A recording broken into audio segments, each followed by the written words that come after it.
And so tonight we'll talk about the business model canvas. So as I stated, the business model canvas is a tool that business leaders, entrepreneurs, and those who are desirous of growing their market share or increasing their profit margin use. So it's a blueprint that business leaders use to invent or design or build models with a systematic approach in ensuring that their desired results are met. There are 9 key building blocks on the business model canvas. There are 9 key building blocks. So tonight we'll just summarize these key building blocks on the business model canvas in order for you to get a realistic approach and a realistic understanding of the business model canvas. Now, the first thing, when someone approached me and asked me, "Oh, Mr. Duncan, I want to establish a business," I usually do not ask whether the person has money or whether the person will borrow money. The first question I usually ask is, do you have people who are willing and able to buy this product or subscribe to this service? The first question you must ask yourself before starting any business or as you are in a business is, are there people willing and able to buy this product or access this service? Now, why do we ask for willingness and ability? Well, the willingness will mean or will imply that, will these people always be in need of this product or service? Will they always have that desire to buy this product or this service? Is it a temporary desire? Is it a temporary impulse? You don't want to build a business around a temporary impulse. You want to build a business around a genuine and long-lasting need, a genuine or long-lasting desire that people will have. Okay. And so the ability part of that question has to do with, will people have the purchasing power? The purchasing power. Will people be able to afford? Will people be able to pay for that? Remember, when you're in business, the goal is to make profit. Whether your profit is determined by by the dollar and cents value or by the total impact that you make, well, the goal is to make profit. And so, will people have the purchasing power to always buy this product or access this service? That is the second part before you even start thinking about what kind of business you want to get involved with. So the first thing is, are people willing to buy this product or service? The second portion is, are people able? And ability means that you have the purchasing power to be able to continuously buy this product or service. Now, the next thing, which is key, and notice I just want you to revert to the previous slide, which is customer segmentation. Customer segmentation. Without customer, no business exists. Without the customer, there can be no business. So before thinking about capital, before thinking about the resources that you need, and as you will see, I'm listing these things in order of how they're supposed to happen, in order of importance, in order of how you're supposed to arrange them. So the first thing you think about is, who am I selling this particular product to? Or who am I offering this particular service to? So who are they? What do they do? And why would they even buy your product or your service? What kind of age range do they fall in? Are they people who are in the middle class? Are they people who are the masses? Are they people who can afford luxury products? Or are they just members of the impulsive buying type? You must be able to segment your customer, be able to categorize them. It's funny, guys. There is this anachronistic statement we make in marketing. It's It says, all customers are the same and all customers do not behave the same. It's an irony, it's a paradox, but I'll explain to you. We say all customers are the same, and then we also say all customers do not behave the same. So let me explain what we mean when we say all customers are the same. All customers are the same in the sense that all customers do not buy on the basis of logic. All of us who are customers or clients, we buy on the basis of desire, on the basis of how something is attractive, on the basis of the emotional connection that we have with that thing. All of us, regardless of your economic status, regardless of your financial standing, regardless of your religion, your sex, your age, your creed, all of us, we are the same in the fact that we buy on the basis of desire and emotional appeal.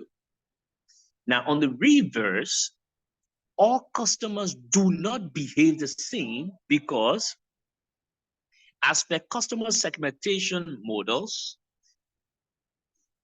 customers at different levels behave differently. And by behavior, let me hasten to mention that we're talking about their economic behavior in terms of their purchasing behavior, their ability to buy, to pay for your service. There may be some people who will often prefer to buy in bulk.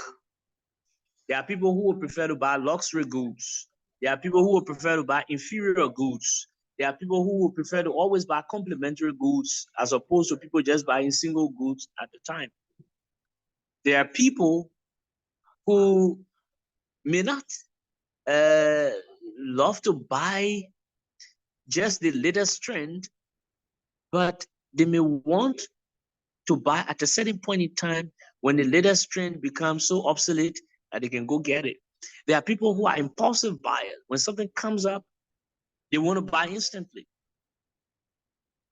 So in each group of your customer segmentation, this behavior is unique in them.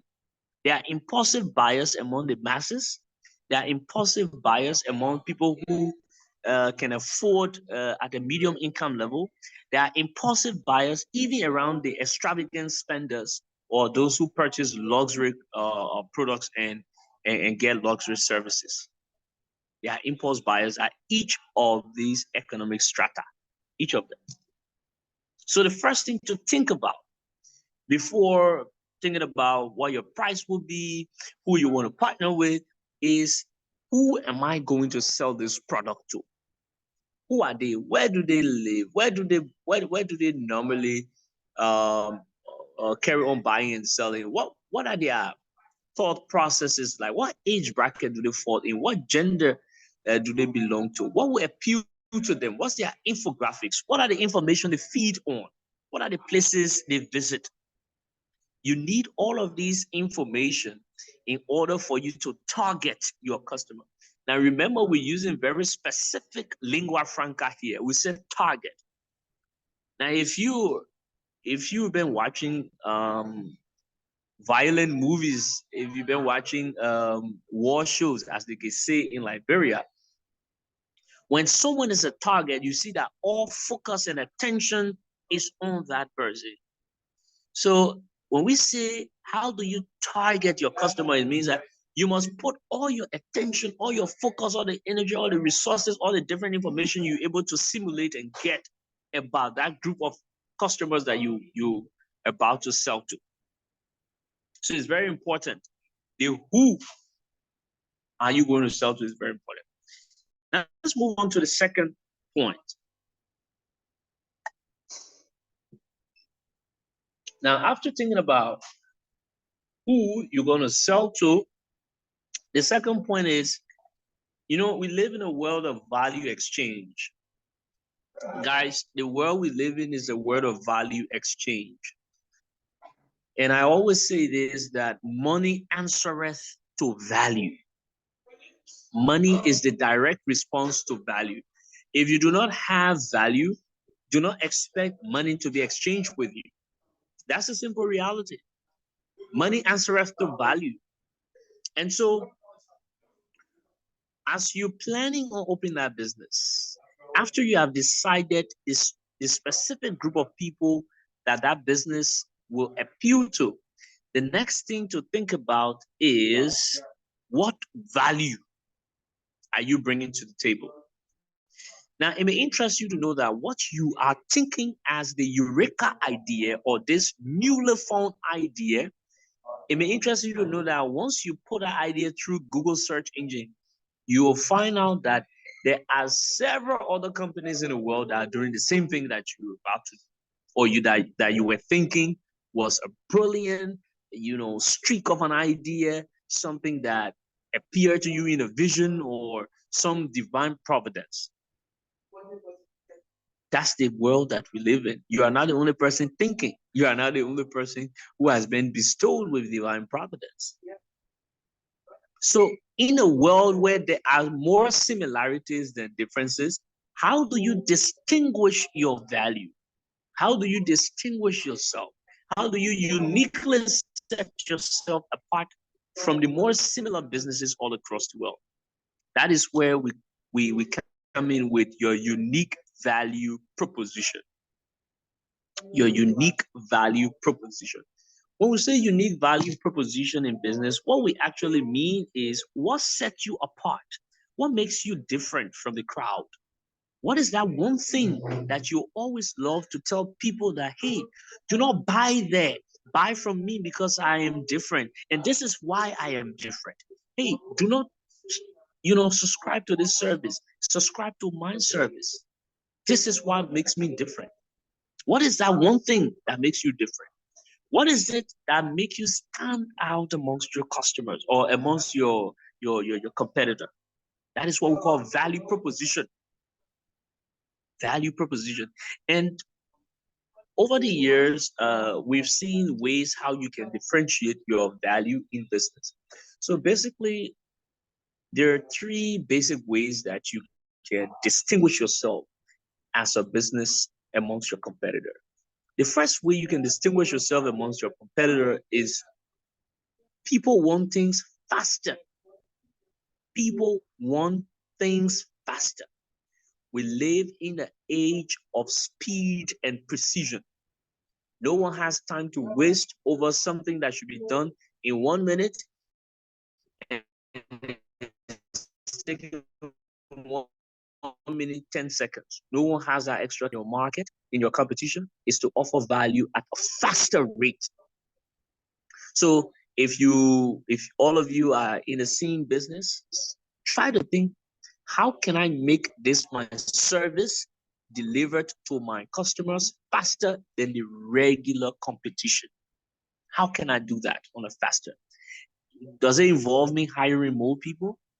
Does it involve me working earlier? Or does it involve me using new technology? Always remember, customers want things faster than anticipated rate. That's one way you can distinguish yourself and establish your unique value proposition.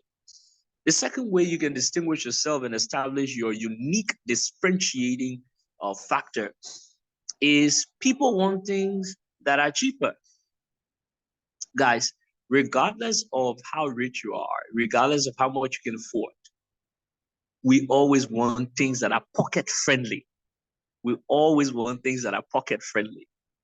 Even the rich, the super rich, they always want to buy things that are pocket friendly, that they can afford within their bracket, within their expenditure bracket.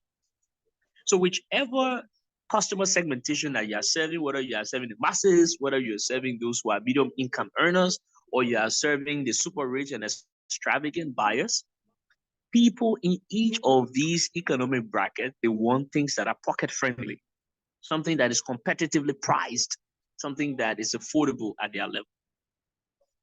So what will inform you about that idea is when you shall have done your investigation into the market. I always tell people, do not enter any business blindly. Do not enter any business blindly. You must know the the meets and bounds of any business before you enter it. You must know who your strongest competitors are. You must know who your weakest competitors are. You must also know why are your strongest competitors stronger than you. You must also know why your weakest competitors are weaker than you. You must know the meets and bounds of your competition. In that way, puts you in a perfect it puts you in a perfect position to establish yourself with a unique value proposition. The third way you can distinguish yourself and set yourself apart from your competition is the use of technology. Is the use of technology and customer experience. It is true that nowadays every business has at least a bit of technology infused in its operation. But yes, you can use more refined and up-to-date versions of technology to up and improve the customer experience. You can use technology. So I was watching a couple of businesses across Nigeria or documentary. There's this business that delivers drugs. I'm talking about medication to far away places using drones. Using drones, can you imagine? So people think that drones are only used for picture taking and video recording. But now there are businesses that are making use of drones to deliver products far off that would take several hours or even sometimes several days. People are remotely using drones to deliver products in other parts of the world. That's the use of technology. That is the use of technology. And that is one way you can distinguish yourself, distinguish your service from amongst your competition. So value proposition. Let's go to the third point, channels. When we say channels in business, we're asking you, how are you reaching your customers? Through what medium are you reaching them? Because now that you have identified your unique value that you're about to deliver to a targeted customer base, now you must be thinking, how do you get to them? How do you reach them? Will you use the traditional methods of reaching customers? Will you use in-person marketing?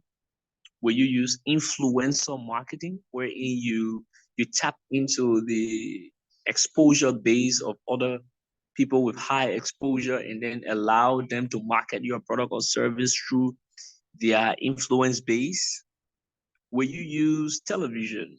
Will you use newspaper? Will you use radio? Or will you join the bandwagon of using digital advertising and using social media? Now, again, channels are very important. You know, this thing about how do you reach your customer, you must study your customer psychographic. Now, what is your customer psychographic? Your customer psychographic encompasses what are the mental activities your customers always think about and get involved in. What are those mental activities? Now, if your customers mentally are stimulated by maybe purchasing on Alibaba or purchasing on eBay or Amazon, are you contemplating on finding a way in which when your customers are accessing these third-party platforms, they can be able to see your product through some kind of advertisements and some kind of promotion? Are you thinking about doing that? Because the thing is, you want to think about what channels you are reaching your customers through. And not all channels are for all type of businesses. Not all channels. So it is really dependent on the type of business and your targeted audience that you decide to use a particular channel. So for example, Some businesses, they will do well by advertising or reaching their customer through TikTok. Other businesses, for example, if I'm into tax consultancy, I wouldn't use TikTok as my, preferred channel to reach my targeted audience. I shouldn't. I shouldn't be using TikTok. I would rather want to use other mediums of getting to my customer. Now, someone tweeted just now that we should know the SWOT analysis. We should we should study strengths, weaknesses, opportunities, and threats. That is very important. If you're entering any market, you want to identify the strengths, the weaknesses, the opportunities, and even the threats of entering that particular market. That is very important. All right, let's go to more. Let's go to more. Now, customer relationship is the fourth point. Now, when we talk about customer relationship, guys, what we're actually talking about is how do you build, maintain, and grow your customer base? How do you build, maintain, and grow your customer base? It is key. Remember, we said the customer is the reason why we're in business. And because the customer is the reason why we're in business, maintaining them at all costs is very quintessential. Maintaining our customers at all costs is very important. And so there are ways you can grow, maintain, and expand your customer base. Sorry, guys. I mean, the background is a bit rowdy. We're then joined by some other people. So just bear small. Yeah. So into this world of business, before it used to be more focused on the business approach to customers. But now it is a customer approach. So it's no longer an institutional approach in terms of customer experience. So you notice that we are now transitioning from customer service to customer experience. We are now transitioning from customer service to customer experience. And there's a difference between customer service and customer experience. Now, customer service will all encompass everything that you do to address a problem that your customer has faced or is faced with. Now, customer experience will refer to everything that you will possibly do that will give that customer a need to want to come back or to want to stay. Anything that you would do that will give the customer the need or the desire to want to come back or to want to continue the usage of that product or that service. And this is one of the major problems in Liberia and amongst Liberian businesses. Customer experience as opposed to customer service. So most Liberian businesses are too focused on customer service. They would address a particular problem at a time, but they're not so consistent in ensuring that how do you transition that customer from a user to a subscriber? These are two different words. So they are users and they are subscribers. A customer can be a user of your service or your product, but he cannot be a subscriber. A user is a person who occasionally gets to use your product or experience your service. But a subscriber is someone who regularly uses your product or experiences your service. So there are marked differences between users and subscribers. And as business managers and business leaders, you want to ensure that you are developing customer relationships, you are building and nurturing relationships that will transition your customers from users to subscribers.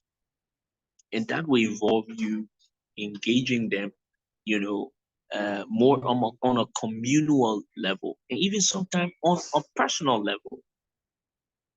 So you can engage them in a group on a communal level, and then most times you can also engage them on a personal level, because the goal is to have repeated customer. It's not just to have someone come and use your service, use your product, and after a time they cannot come back. You will not be profitable. If you want to be profitable, there are things again called CLP, customer loyalty programs.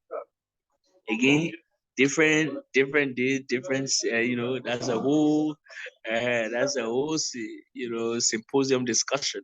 How to develop customer loyalty programs. There are ways to transition a customer from just being a mere user to a subscriber. There are strategies. Maybe we'll get to develop this in other classes that we have here on customer loyalty programs. How to do a lot with your customer to grow, nurture, and expand them. All right, let's go to the fifth point.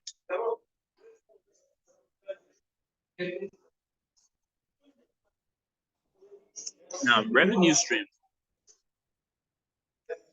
Now, after you have grown a bit of customers, after you've gotten a bit of clients, the next thing that you want to think about is, now, what is the way that you're going to capture that value? Remember, now you have created a value that is about to be exchanged. You have established your value proposition. You have established the things that makes you uniquely different from the rest of your competition. You have established that maybe you are faster than your competition, or you are more pocket friendly than your competition in terms of cost, or you are using technology that makes the experience very different from the rest of your competition. And the next thing is, how do you plan to capture that value? How do you plan to get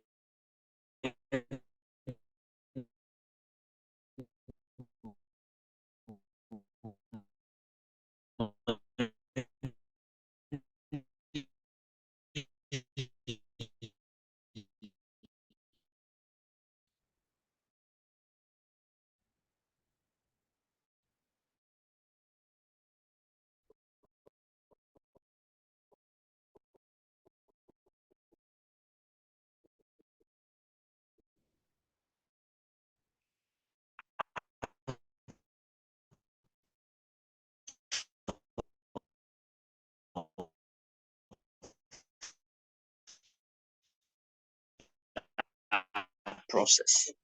Is it going to be at the beginning?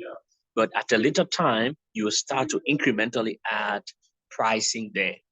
So there are many individuals, there are many companies that are using the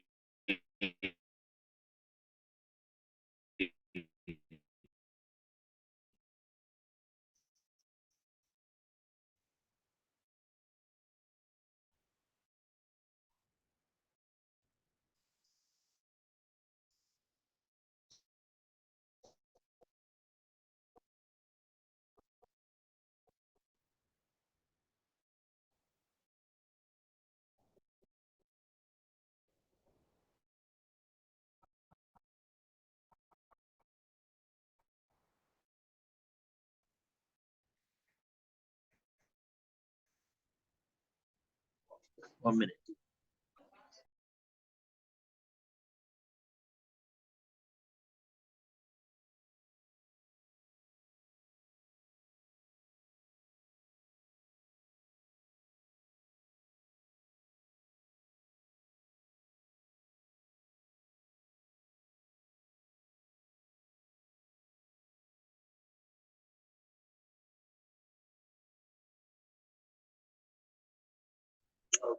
We're talking about the freemium model. I would say the freemium model is where at the beginning you offer a particular product or service for free, and then later on you start to put a price tag to it, bits and pieces. But normally you do that with increased exposure to value. So for example, I'll give you an example. You see audio mark. AudioMac, this music platform that allows us to download music, quote unquote, for free, right? But if you're using the premium version of AudioMac, there are benefits and there are streaming opportunities that you have that those who are using the free model do not have. For example, if a music is released today, you are able to access it immediately when it's released because you are not in the free model group, you're in a paid plan group. Also, there are striking differences if you're using a paid plan group. But again, the freemium model, what it does is it allows you to serve variety of your customers or variety of your clients. It also gives your client, if you do it well, it can give your client the opportunity to want to enjoy more. Because say, for example, a person who currently listens to music on AudioMac for free, if he is exposed to what the premium model, which is the paid model, if he is exposed to what the paid version can offer just for 1 week, he will instantly want to download and subscribe to the paid version. And so these are different strategies that people get to use. And this just reminds me about what the guys who organized this the gathering, right? The guys who organized this program in Liberia started. So the gathering here in Liberia is a large, gathering of people. I mean, it's free. You get to choose a location, and then everyone goes there. The only people who get to pay are those who are selling food and selling other things. The vendors get to pay, but the regular attendee, they don't get to pay anything.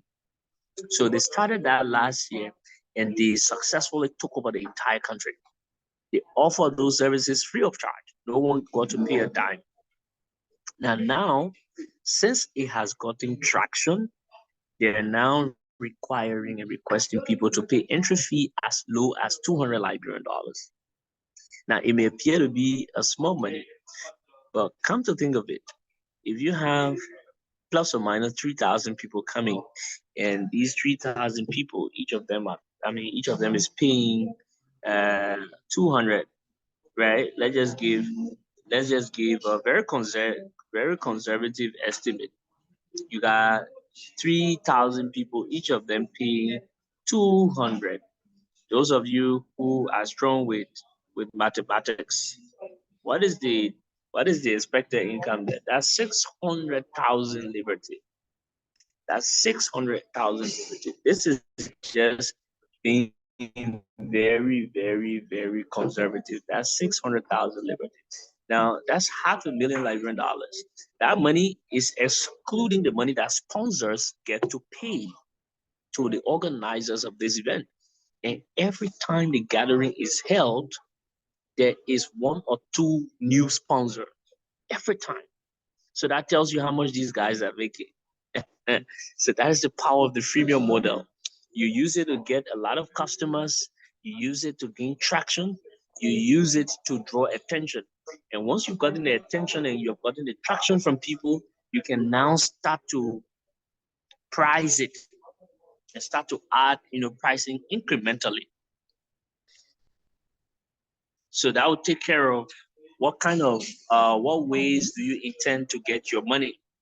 Other people prefer to get their money through service. Other people prefer to get their money through service.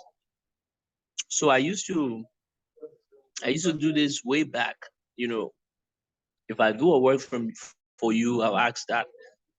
I don't want to get paid in cash, but I want a service.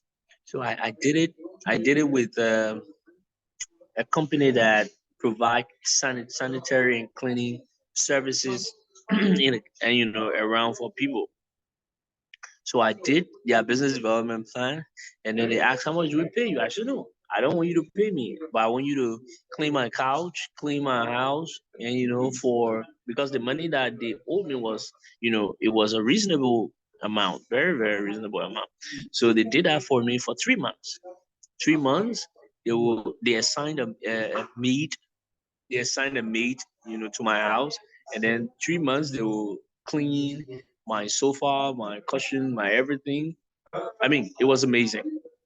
So sometimes you can use those kinds of models, to gain traction like that. It puts you in a different perspective. I mean, people get to see you as a more someone who is willing to do more as impacting than just for the financial benefits.